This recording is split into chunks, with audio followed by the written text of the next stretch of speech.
Okay, today we're interviewing Janet Konkle, and first question is, when did you come to Rockford? We came to Rockford in August of 1960.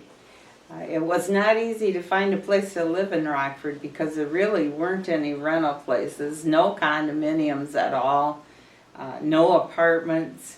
Finally, we saw a sign on the corner house on the northwest corner of Main and Bridge Street.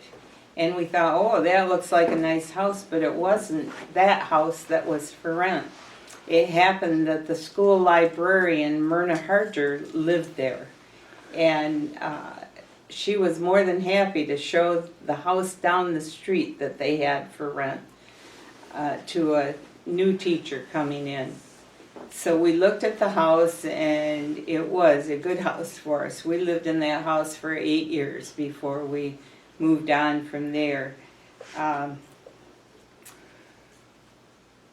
Terry, my husband, had a job that summer just before he started coaching football in late August, where he drove a route for the camera shop in Grand Rapids, and it took him north, and he drove a really little car. It was an English Ford, and eventually they had a Volkswagen, but I was worried about him driving north in that little car, and I was not used to these state police cars kept driving up and parking in front of our house.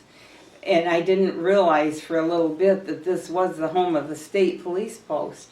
So eventually I got more accustomed to that, but as it turned out, the man who took that route after Terry was killed on that route in that little car. So I guess my concerns were real. We lived right behind Dr. Carlson's office, Dr. Jack Carlson, and had a good house there for 8 years. While I was living in that house, we used Dr. Carlson as our dentist, and I took our two little kids up to neighbors one day while I went to the dentist, and as I was sitting in the chair, the other dentist, Dr. Harriman, come in, and he said, "Jack, the president was shot." And then he left the room, and I said to Dr. Carlson, because Ed Harriman is quite a joker, I said, "Was he kidding?" He said, "No, he wouldn't kid about something like that," and he left the room. And he came back, and John Kennedy had been shot in Dallas.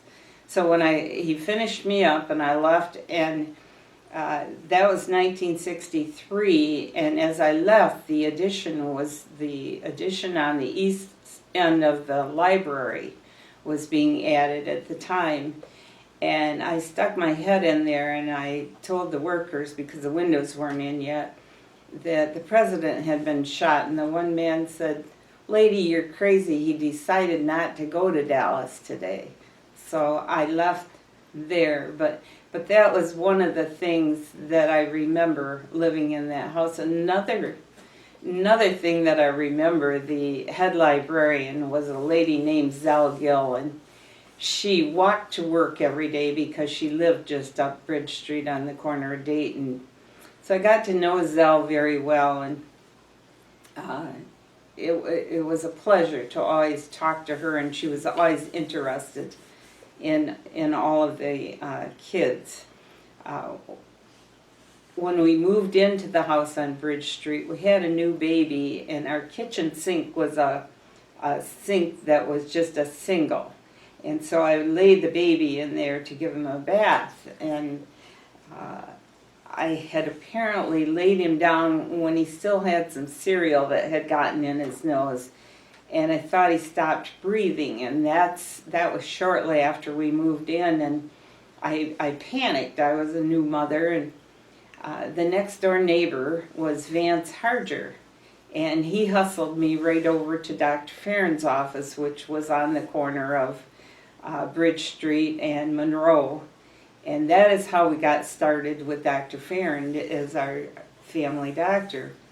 it turned out everything was fine with the baby, and we got to know the neighbor that way as well.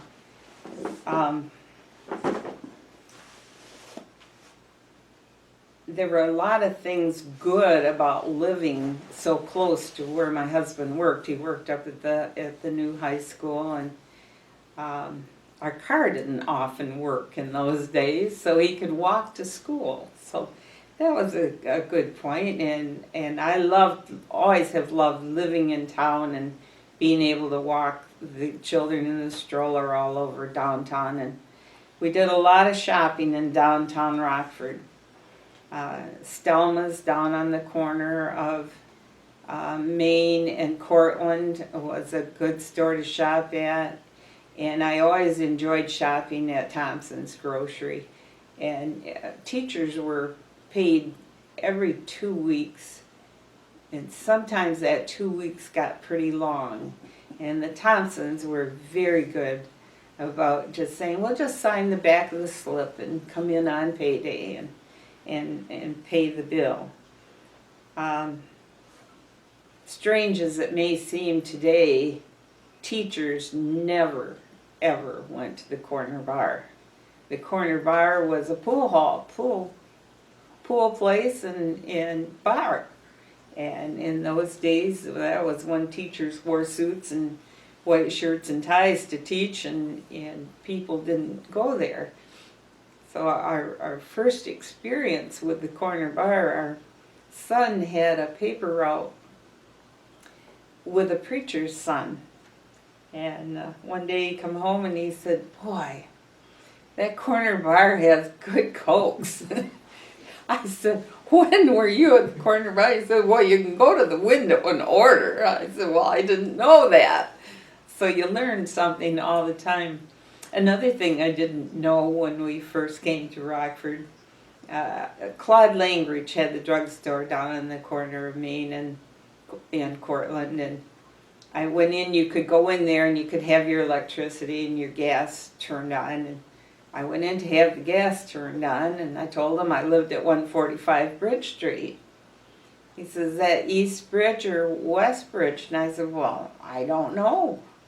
And he said, well, which side of the bridge are you? And I said, where's the bridge? I didn't know we had a bridge downtown.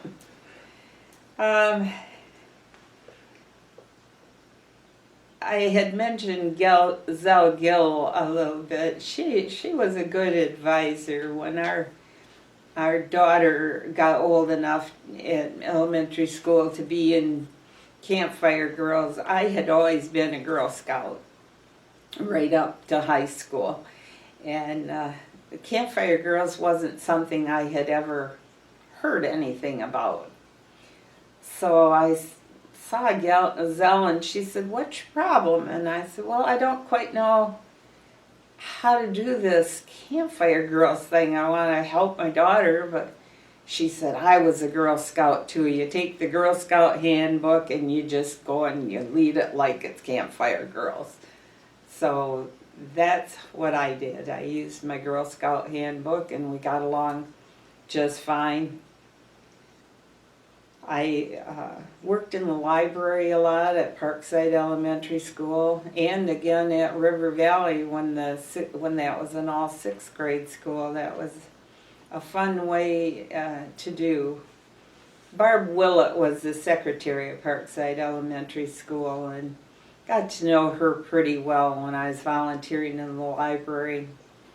One day she came hustling through there and went into the kitchen you had to go through the gym to get to the kitchen, and she come back and her hands were all red and she was carrying ice, and she said, I had to get ice. We had a kid run into the bike rack and we think he broke his nose. Pretty soon she come back through the library and she says, we've got your son in the office. We think he broke his nose. Well, I was never one to just jump at running to the doctor without Terry knowing where I was heading. So I took Kurt up to school and I caught Terry just as he was getting ready to go to football practice. He and Don Verdun, the head football coach at the time, were coming through, and he said, "What's going on?"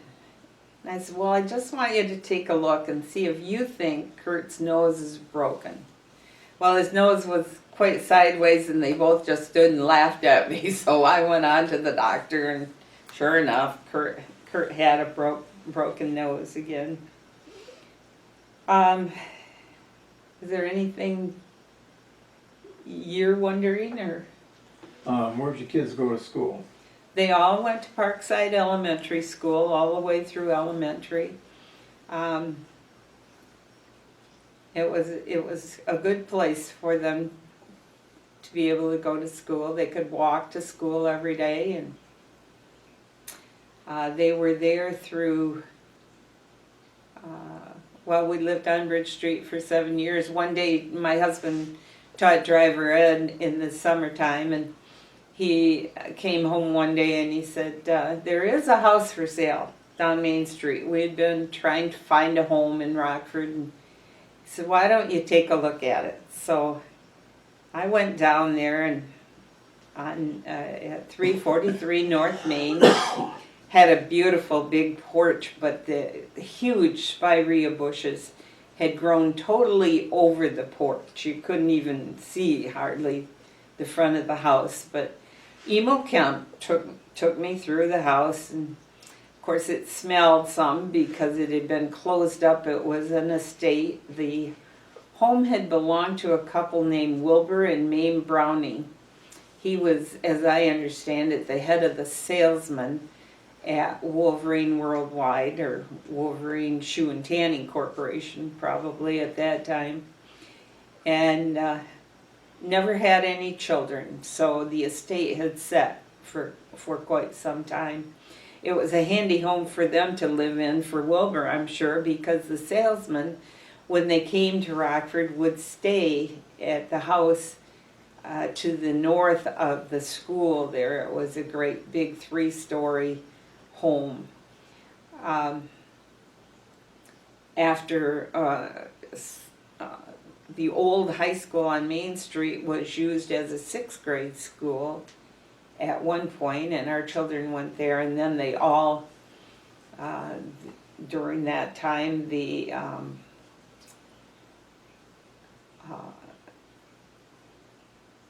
well, it would have been the middle school at that time, out on the corner of Crows and Fremont, or is that Northland Drive out there? And they went there, and then back to the high school in town. All of our children graduated from the high school up on the corner of 10 Mile and Wolverine Boulevard. What did you think of the educational system that they went through? For the most part, it was very good. I mean, you always, children mix differently with different teachers. Excuse me, but we never had any really major problems, and I felt they got good educations. They all went on and graduated from college, so they were prepared to do that. I think it has steadily improved as time has gone on. Rockford has been in a position to just offer more and more and more things. It's awfully big now. I'm glad our children went through when they did. But kids today are getting a good education as well. We've had one grandson graduate Rockford High School, and he's very well prepared for Michigan State University, and will graduate from there next year. I mentioned moving into that house on Main Street. We did buy that, by the way, from Emo Kemp, and we looked at the house. The house sat on here, and then there was quite a long lot that went around the curve north of us. And Emil said, well, it's just this, where he was going to do something with the rest of the land. And we said, well, we couldn't have that. We had to have some yard for our children to play in. So we finally agreed that we would have the lot beside. So that worked out very well at the time. We just plain could not have afforded to buy the whole rest of the lot, even though I think it was only like 1,000 or 2,000 at the most, but it did not work into our budget. But it was a good place for our children to grow up. Our oldest son and our youngest son as well, to a degree, made all of their spending money through high school by trapping on the river. They did all underwater traps, so there were no foot traps involved. And it was a good way for them to earn money, and we had a canoe that was out there on the river every day, most of the time twice a day. Our oldest son could have lived on that river, I think, but when he went out there, we always told him at the time the train was still coming through, and it would often stop late in the afternoon right behind our house because they were picking up and dropping off down at Wolverine Worldwide. So we would tell him, you go out on that river, you have to stay out there until that train leaves, or you have to walk clear to the end of it and go around. Another thing that was up the way, if you went clear up the railroad tracks at 12 Mile, there was a dump. And everybody used that dump. No one had heard of landfills in those days. So that was something. When we moved into that house, everything was still in it. No one had removed any furnishings. Even the medicine chests and the drawers were all full. So we had to clean it all out. And upstairs there were some rugs, Oriental type rugs, quite worn, on the bedroom floors. So we rolled those up and put them out in the junk. And this lady come by one day and she said, I want your rugs. Well, I've come to know over the years that her name was Joan Bunn. She died recently, but she wanted those rugs, one, to use on a float next time they had to start a summer parade because they were trying to promote a museum downtown. And I'm not sure, but I think the one was the one that was used in the old living room at the old museum. So there was some use that came out of that house when we moved in. I mentioned the train going by. Our next door neighbor told me there was a hill beside our house that goes down toward the tracks, and there was a rock down there, and she said that they always called that the hobo rock, and her mom used to put food down there and things for the fellas that rode the train. So that was an interesting point. I mentioned that my husband taught. He also coached at the high school, and part of the things that I did, basketball uniforms, when he was coaching varsity basketball, they were not made of material that you could throw in a clothes dryer. And they also needed to be washed. And rather than have them go off and not know if they would get back in time, I washed those uniforms and we would hang them in our basement. Well, it kept the humidity in the house good in the winter, but you always had to pray that they all got dry if you happened to have a game the next day, which you did in tournament time. Softball uniforms, when he was coaching softball, I didn't at that time have to launder those so much, but I did have to mend them or we wouldn't have enough uniforms to go around. You didn't buy new uniforms every time you turned around. Why don't you mention, while you're on the athletics a minute, kind of your role that you went through with our athletic programs as far as like keeping score and things like that? Well, my husband coached freshman, JV, and eventually varsity basketball, and I think I kept the scorebook for all of those. it was interesting because it set me up one time. My son needed a scorekeeper. He was the varsity basketball coach at Comstock Park for a while, and they needed a scorekeeper, so I ended up doing it for them for a while too. Not on a steady basis, but away games when their scorekeeper couldn't make it. But I enjoyed that.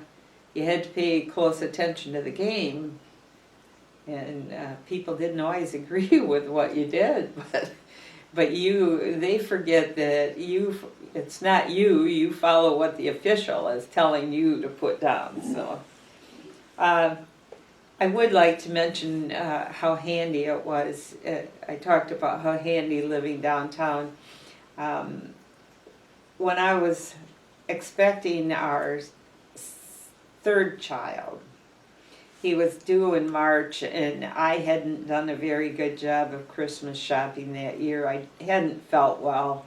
My back was bothering me badly, and my husband had to do the Christmas shopping on Christmas Eve. And we didn't have a lot of time. He went downtown to McBride's gift shop, which was where Cinco de Mayo is today. That building has since burned down and been replaced by that restaurant. But he could pretty much, between that and Stoll's Dime Store, fix up a pretty good Christmas, and it worked out just fine. So those were two stores that were very handy. I always I bought the kids' shoes. Terry's mother worked in the shoe department children's shoe department at Wurzburg's. So she often took care of the kids' shoes for a while, but as the kids grew older, I shopped down at Sears Kuhn, and I remember particularly buying a pair of boots they always wore the galoshes with the buckles on the front, and like I had said, they walked to school. So our oldest son, I got him a new pair of boots, and I wanted that pair of boots to be big enough because I knew he was going to need new shoes pretty soon. Well, that stinker wore the holes right through the heels of those boots. And I took him back down to Gary Baldwin, and I said, Gary, I just bought these boots. Should they wear a little better than this? And he said, well, I'll tell you what. Yeah, I bought them too big, and the kids dragging them on the thing. So it was my fault, but they were very nice about explaining to me what I had done wrong. When you're young, you learn a lot. Another handy thing for us was the Texaco station on the corner of Bridge and Main. Ernie Fonger ran that, and very nice guy, and he always serviced our cars and took good care of us there. Another thing that we made good use of, the dairy bar over on Cortland, where Carstar is at, what's there today, I think. They made wonderful hamburgers. There was a lady, Mrs. Bartholomew, worked in there, Elva Bartholomew. She knew when we were coming, what I was coming for, because if there was a game day or a late practice there, and then later the House of Flavors did the same thing. They were across from the high school at the time, and it was just handy. And up there, Kay Pearson made a great hamburger. So those two ladies I appreciated a lot. After your children were all out of high school, you became a business lady. Tell us about that a little bit. Well, in 1983, when our youngest son graduated from high school, we had been involved in a hobby for probably 20 years at that time. And we decided that our inventory had grown to a point where we should probably open a business. We had a lot of good contacts. It wasn't always easy for Roger what was Roger's last name at the paper? Beth Altina's dad, anyway. And it wasn't always easy for he and Floyd Havemeyer, who often helped with the advertising downtown, to understand that I couldn't get involved in their big advertising campaigns because it really wasn't the area that did us the most good. We were in the trade papers and we already had our contacts, so we could go along with the small stuff, but to advertise big, we just weren't going to draw a lot of people in with that, and our budget had to be set up for us. So we were in that business for 20 years. We rented the building from Audley Whittle. The Men's Den hair place had been in there prior to us, and then prior to him, I don't know if there was a business between he and the State Farm, was it State Farm? Mm-hmm. Insurance office that Audley had. And Audley rented that building to us at a very fair price. Took care of things along the way. It was his connection yet to Rockford, even though he lived in Florida at the time. And when he got ready to sell, we bought the building. So where Grill 111 is today, we sold Aaron Zania that building. What was the name of your building, of your business? We were Sports Treasures. We had sports memorabilia and equipment to go along with the hobby. We sold shirts and hats and several things along that line as well. We were there for 20 years, and then our grandchildren started. We had grandchildren in athletics over in Sparta and over in Williamston, Michigan. And we were missing out. They were just reaching the point where they were involved with athletics. And for the most part, Terry was still coaching. And so basically, I was trying to run a business and still catch a few games here and there. And it got very difficult. And Terry decided it was time to retire from coaching. And we decided it was time to retire from the business so we could go watch those grandkids. So in 2002 or 3, we decided to do that. How about your activities with the Rockford Area Historical Society? We've been involved for quite some time. I think I was the treasurer back before Terry became involved, actually. He was still busy, I think, with coaching.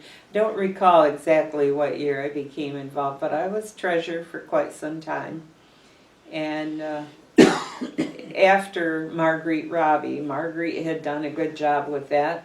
We weren't an active organization when I first began. I think we were lucky if we had 12 people at a meeting. But they were 12 active people who kept things going very well. And as we got more things into the museum and things got more crowded in there, we knew it was time to do something different. And Terry had become involved. Carla Blandford had been president for quite some time, and she was at a point where she needed to do something different.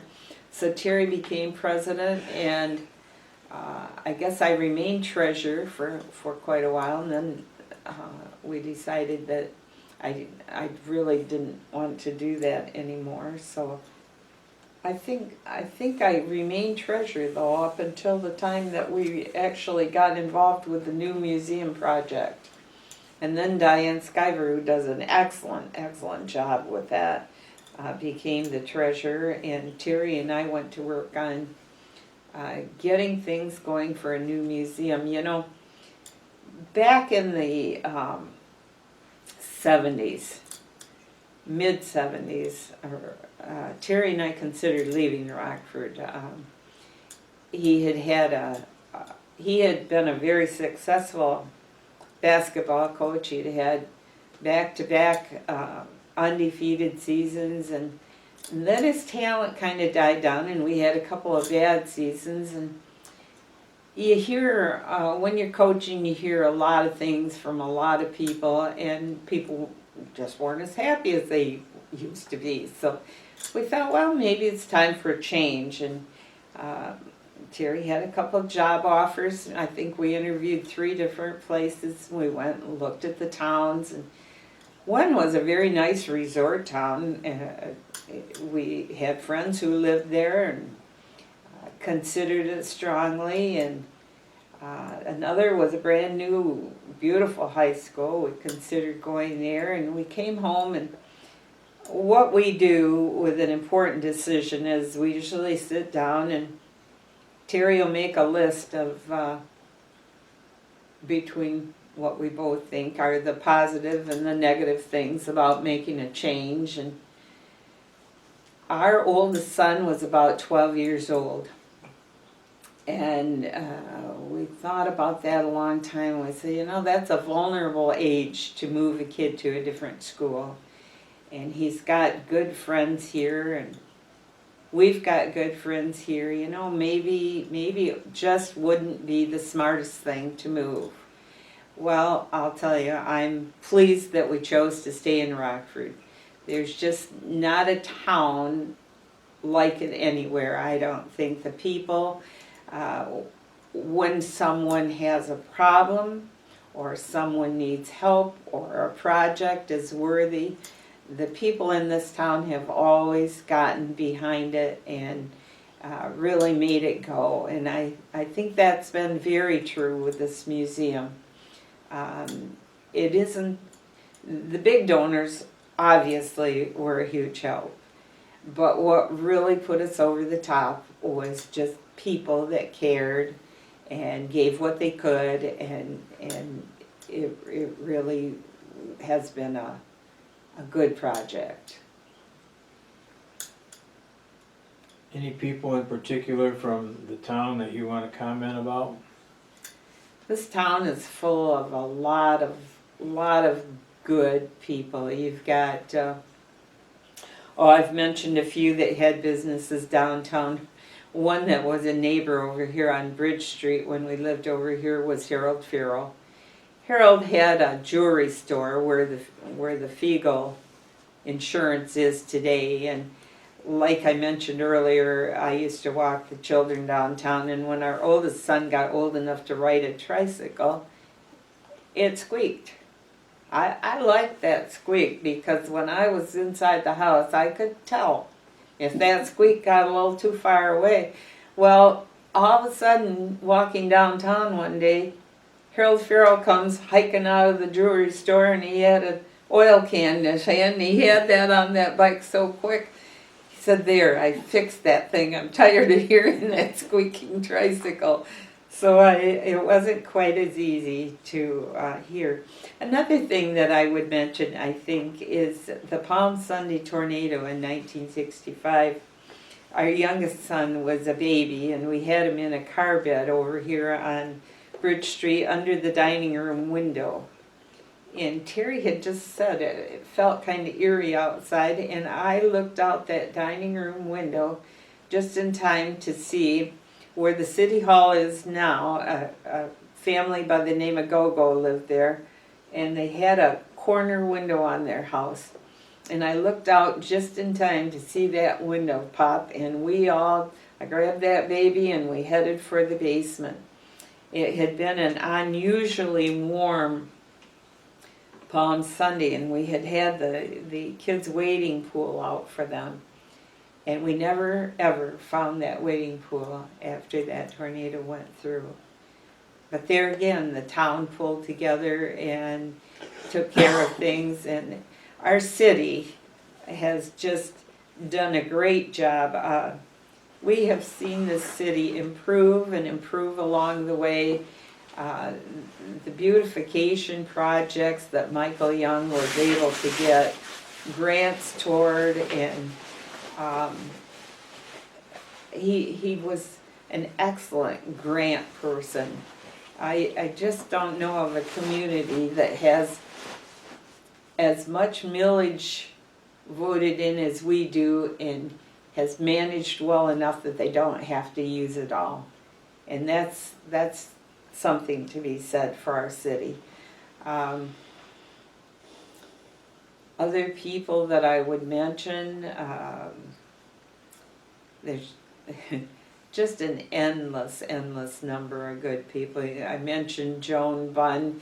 You know, Joan was Joan, and she was a very opinionated person, but she also had a way of getting things done that she wanted done, and sometimes you need people like that. Floyd Havemeyer does a wonderful job of selling this community. Emil Kemp, back before I was married, I worked at Michigan National Bank in the mortgage department, and at that time Emil was building, just starting all the buildings, the homes up on Highland. And so I got to know him through the bank, and in the end ended up, we bought our home from him. So there's a lot of good people. We've gotten to know the Winnegers and a lot of people through the Historical Society. Our Historical Society has grown to the point where we have 40 to 50 members every month consistently at our meetings. I think that's a caring community, caring about keeping the history alive in this town.